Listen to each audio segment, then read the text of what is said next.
السلام علیکم ورحمۃ اللہ وبرکاتہ۔ رمضان المبارک کے روزوں کی نیت کے تعلق سے کچھ مسائل اور کچھ ہدایات پیش خدمت ہے۔ سب سے پہلی بات نیت کے تعلق سے یہ عرض کرنی ہے کہ رمضان المبارک کے روزوں کے لیے نیت جو ہے وہ شرط ہے، نیت کے بغیر روزہ نہیں ہوگا، اس لیے کہ روزے میں 3 چیزوں سے رکا جاتا ہے: کھانا پینا اور بیوی کی ملاقات۔ تو یہ 3 چیزوں سے رکنا آدمی ویسے بھی رک سکتا ہے، بہت سارے لوگ روزے کے بغیر بھی گھنٹوں گھنٹوں کھانا پینا موقوف رکھتے ہیں، تو وہ ویسے بھی ہو سکتا ہے۔ تو نیت کیوں ہوتی ہے؟ نیت شریعت نے عادت اور عبادت میں امتیاز اور فرق کرنے کے لیے رکھا ہے، تو ویسے بھی چونکہ رکنا ہو سکتا ہے، وہ عادتاً ہے، اس عادت کو اب عبادت بنانا ہے، اس لیے روزے کے لیے نیت کرنا یہ شرط اور ضروری ہے، اس کے بغیر روزہ نہیں ہوگا۔ نیت روزے کی ڈیفینیشن کا، اس کی اصطلاحی تعریف کا حصہ اور جز اور ٹکڑا ہے، اس لیے روزے کے لیے نیت شرط ہے، بنیادی بات ہے۔ لیکن نیت جو ہے وہ دل کے ارادے کا نام ہے، اس بات کو بہت زیادہ سمجھنے کی ضرورت ہے۔ نماز کی نیت ہو یا روزے کی نیت ہو، کسی بھی عمل کی نیت ہو، نیت جو ہے وہ صرف دل کے ارادے کا نام ہے۔ القصد بالقلب، دل سے نیت کرنا، دل سے ارادہ کرنا، یہی اصل نیت ہے۔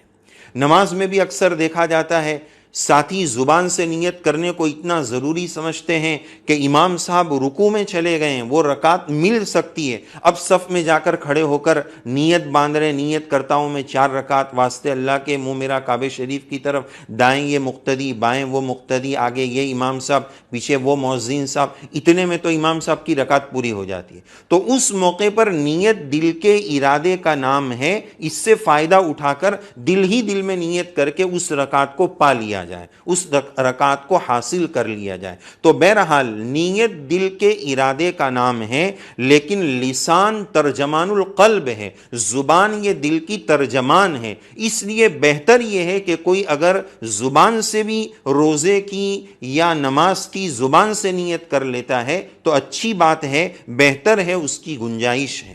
اب ہمارے معاشرے میں لوگوں میں اس تعلق سے ایک نیت کے عربی الفاظ لوگوں میں ملتے ہیں کہ بصوم غد نویت من شہر رمضان، اس طرح کی لوگ عربی زبان میں نیت کرتے ہیں، اور بسا اوقات تو ان کو پتہ بھی نہیں ہے کہ اس کا ترجمہ کیا ہے۔ تو ایسی زبان کی نیت کا کیا فائدہ کہ جس کے بارے میں پتہ ہی نہیں کہ اس کا کیا ترجمہ ہے اور میں نے یہ کیا کہا ہے۔ اور ان الفاظ کو کہنا ضروری بھی سمجھا جاتا ہے، بلکہ مزید ایک بات یہ کہ اس کو سحری کی دعا کہا جاتا ہے۔ بھائی یہ تو نیت کے کلمات ہیں کہ آئندہ کل میں رمضان کا روزہ رکھنے کی نیت کرتا ہوں، یہ اس کا ترجمہ ہے۔ تو بعض ساتھی اور احباب اس کو روزے کی دعا اور سحری کی دعا بولتے ہیں، حالانکہ یہ تو نیت کے کلمات ہے، وہ بھی ضروری نہیں ہے، اس کو سحری کی دعا نہ سمجھی جائے۔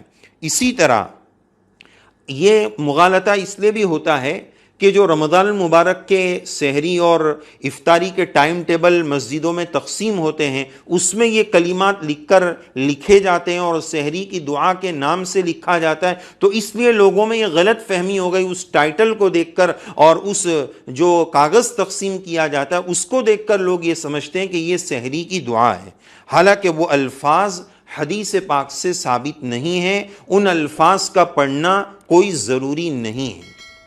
اب اس کے بعد ہمیں ایک مسئلہ رمضان کے روزوں کی نیت کے تعلق سے یہ بھی سمجھنا ہے کہ اگر کوئی شخص پورے رمضان کے روزوں کی ایڈوانس ایک ساتھ نیت کرتا ہے تو یہ درست نہیں ہے، اس طرح نیت نہیں کر سکتے ہیں۔ اس کے برخلاف تراویح کی جو 20 رکعتیں ہیں، 20 رکعتوں کی ایک ساتھ شروع میں نیت کر لے تو فقہا نے اس کی گنجائش اور اجازت دی ہے، لیکن روزوں کے 29 اور 30 روزوں کی ایڈوانس میں ایک ساتھ نیت کرے تو یہ درست نہیں ہے، بلکہ ہر روزے کی الگ سے نیت کرنا بہتر ہے، اس کا اہتمام کیا جائے، بہتر نہیں بلکہ ضروری ہے، ہر روزے کی نیت الگ سے کرنا یہ ضروری ہے۔ اچھا، اس نیت کا وقت کب شروع ہوتا ہے؟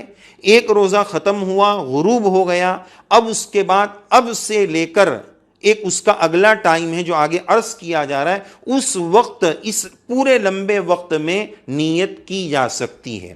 بہتر یہ ہے کہ نیت، روزے کی نیت رات سے کر لی جائے، سحری کھاتے وقت یا اس سے پہلے کر لی جائے، بلکہ دین آسان ہے تو فقہا نے یہاں تک یہ بات لکھی ہے مسئلے کے طور پر کہ اگر کوئی سحری کھا رہا ہے تو وہ کیوں کھا رہا ہے؟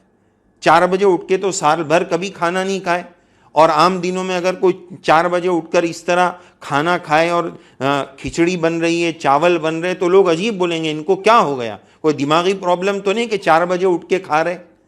تو یہ کیوں کھا رہے ہیں؟ یہ سحری کا عمل یہ خود بتا رہا ہے کہ دل کی نیت ہے کہ مجھے روزہ رکھنا ہے۔ تو سحری کا عمل فقہا نے لکھا ہے کہ سحری کا عمل بھی نیت کے قائم مقام ہو جاتا ہے۔ یعنی اگر کوئی شخص یوں کہے کہ میں نے زبان سے بھی نیت نہیں کی، دل کی بھی نیت نہیں تھی، تو پوچھا جائے گا آپ نے سحری کی تھی؟ انہوں نے کہا ہاں سحری کی، تو یہ سحری کا عمل، سحری کا کھانا پینا یہ خود بخود نیت کے قائم مقام بن جائے گا۔ فقہا نے اس کی اجازت اور گنجائش دی ہے۔ تو ایک مسئلہ یہ بھی ہو گیا کہ ہر روزے کی الگ سے نیت کرنی ہے۔ وقت کب شروع ہوگا؟ ایک روزہ پورا ہونے کے بعد غروب سے لے کر اگلے دن نصف النہار شرعی تک، یہ پورے وقفے میں روزے کی نیت کی جا سکتی ہے۔ نفل روزہ ہو، رمضان کا روزہ ہو، یا نظر معین یعنی متعین چیز کی منت مانی ہو، رمضان کا روزہ، نفل روزہ اور نظر معین، ان تینوں روزوں کی نیت نصف النہار شرعی سے پہلے پہلے کی جا سکتی ہے۔ اب یہ نصف النہار شرعی کیا ہے؟ جس کو ضحوہ کبریٰ بھی کہا جاتا ہے۔ یہ نصف النہار شرعی اور ضحوہ کبریٰ زوال آفتاب سے پہلے پہلے آتا ہے۔ نصف النہار شرعی کا کیا مطلب ہے؟ اب اس کو سمجھنا ہے کہ روزہ شروع ہوتا ہے صبح صادق سے لے کر غروب آفتاب تک۔ اب اس کا ٹوٹل ٹائم کتنا ہے؟ ہر سال دنیا کے ہر ملک میں ڈیفرنٹ اور مختلف اوقات ہوتے ہیں۔ ہم ایک مثال لیتے ہیں کہ مثال کے طور پر روزہ ہے 18 گھنٹے کا، روزہ ہے 18 گھنٹے کا، تو 18 کا بالکل آدھا ہوا 9 گھنٹہ، بیچو بیچ وسط، تو اس پورے 18 گھنٹے کا جو بالکل بیچ والا ٹائم ہے، بالکل درمیان والا ٹائم ہے، یعنی 18 گھنٹے تو 9 گھنٹے اس کا آدھا ہوا۔ اس 9 گھنٹے کے پورا ہونے سے پہلے پہلے اگر کسی نے نیت کر لی تو اس کی وہ نیت معتبر ہوگی، اس کا وہ روزہ مان لیا جائے گا۔ جیسے ہی 9 گھنٹے پورے ہو گئے، نصف النہار شرعی ہو گیا، اس سے اس وقت اور اس کے بعد اب نیت کرنے کی گنجائش نہیں ہوگی۔ اس 9 گھنٹے سے پہلے پہلے، نصف النہار شرعی سے پہلے پہلے، روزے کے ٹوٹل ٹائم کے آدھے ٹائم سے پہلے پہلے جس شخص نے بھی نیت کر لی اس کا روزہ شمار ہو جائے گا۔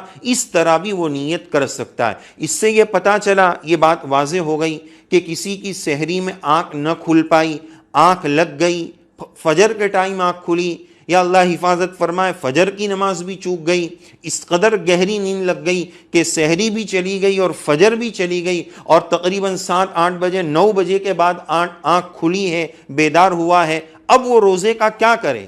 تو لوگ پریشان ہو جاتے ہیں کہ سحری نہیں کیا تو اب روزہ کیسے رکھوں؟ لوگ پوچھتے ہیں بلا سحری کے روزہ رکھ سکتے ہیں؟ جواب یہ کہ بالکل رکھ سکتے ہیں، نصف النہار شرعی سے پہلے پہلے۔ ہاں سحری میں برکت ہے، سحری سنت ہے، ضرور کرنا چاہیے، لیکن مس ہو گیا، آنکھ لگ گئی، تو اب ایسی صورت میں بلا سحری کے بھی روزہ رکھا جا سکتا ہے۔ نصف النہار شرعی سے پہلے پہلے، ضحوہ کبریٰ سے پہلے پہلے اس شخص کو چاہیے کہ وہ نیت کا اہتمام کر لے، دل میں نیت کر لے، انشاءاللہ اس کا روزہ ہو جائے گا۔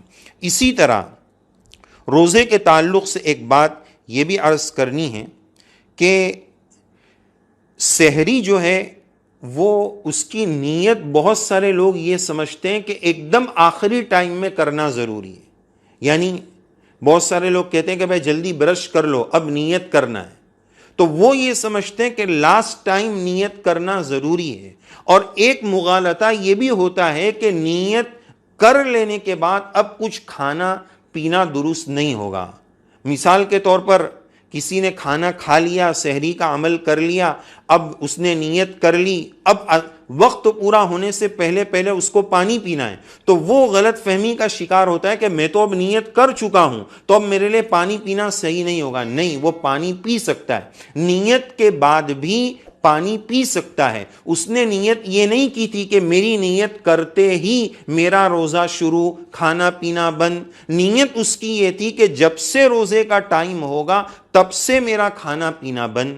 تو ابھی وہ ٹائم شروع نہیں ہوا ہے. اس نے اس غلط فہمی کو سمجھنا بھی اور دور کرنا بھی ضروری ہے کہ نیت کر لینے کے بعد اگر سحری کا وقت ابھی باقی ہے تو کھانے پینے کی مزید گنجائش ہے. یہ غلط فہمی نہ ہو کہ نیت کر لی ہے تو اب کچھ کھا پی نہیں سکتے ہیں. یہ بھی عوام میں ایک سوچ ہے، اس کو بھی ختم کرنے کی ضرورت ہے. تو بہرحال یہ جو نیت کی جاتی ہے بصوم غد نویت من شہر رمضان، اس کی گنجائش ہو سکتی ہے، لیکن اس کو بہت ضروری نہ سمجھا جائے. بہت سارے ایسے لوگ ہیں جن کو کلمہ بھی صحیح طریقے سے پڑھنے نہیں آتا ہے، وہ بھی اس کو پڑھنا ضروری اور اس کے الفاظ کو یاد کرنا ضروری سمجھتے ہیں. نانی دادیوں کو دیکھا گیا کہ وہ ان الفاظ کو بہت محنتوں سے بیچارے پڑھتے ہیں. دین آسان ہے تو امت کو دین کی آسانی بتانے کی ضرورت ہے تاکہ سمجھ میں آئے کہ اس کے مطابق عمل کیا جا سکتا ہے. بہت سارے لوگ اس طرح اپنے طور پر شریعت کے بہت سارے جزیات گڑھ لیتے ہیں. اس عاجز نے اپنی آنکھوں سے دیکھا ہے کہ بقرعید کے موقع پر بقرے کو ذبح کرنے سے پہلے اس کو وضو کرا رہے ہیں، بکرے کو وضو کرا رہے ہیں کہ بھائی اس کی قربانی ہونے والی ہے تو چلو اس کو وضو کرا رہے ہیں. کہاں سے لائے؟ اس کی کوئی سند نہیں ہے، بس بیچارہ وہ نماز پڑھنے جا رہا ہے یا اللہ کی دربار میں جا رہا ہے تو اس سے پہلے اس کو وضو کرا رہے ہیں. تو ایسی من گھڑت باتیں اپنی طرف سے دین میں داخل کر کے اس کو شریعت کا حصہ امت بنا لیتی ہے. دین کی آسانیوں کو سمجھ کر اس کے مطابق عمل کرنے کی ضرورت ہے. تو خلاصہ کلام یہ کہ نیت کی جا سکتی ہے، ان الفاظ کو بھی پڑھا جا سکتا ہے، لیکن اس کو ضروری نہ سمجھا جائے، سنت نہ سمجھا جائے اور اس کو سحری کی دعا نہ سمجھا جائے. کرم تو یہ ہوتا ہے کہ بہت ساری مسجدوں میں مؤذن صاحب مائک میں لوگوں کو نیت کرا رہے ہیں کہ چلو اب نیت کر لو بصوم غد نویت من شہر رمضان، اور اس کو دماغوں میں یہ بٹھایا جاتا ہے کہ اس کے بغیر گویا روزہ شروع نہیں ہوگا. تو ضروری نہ سمجھیں، سنت نہ سمجھیں، دعا نہ سمجھیں اور اس طرح مائک میں پڑھانے کا اہتمام نہ کیا جائے. تو اس طرح عربی میں دعا پڑھ لی جائے، عربی میں اگر یہ نیت کر لی جائے تو اس کی بھی گنجائش ہے. بس اس کو دعا نہ سمجھے، نیت کے کلمات سمجھ کر پڑھ سکتے ہیں. اللہ عز و جل ان مسائل کو سیکھ کر سمجھ کر اس کے مطابق آسان دین کو سمجھ کر دین کی آسانیوں کو لے کر اس کے مطابق اللہ تعالی ہم سب کو توفیق عمل سے نوازیں. آمین یا رب العالمین.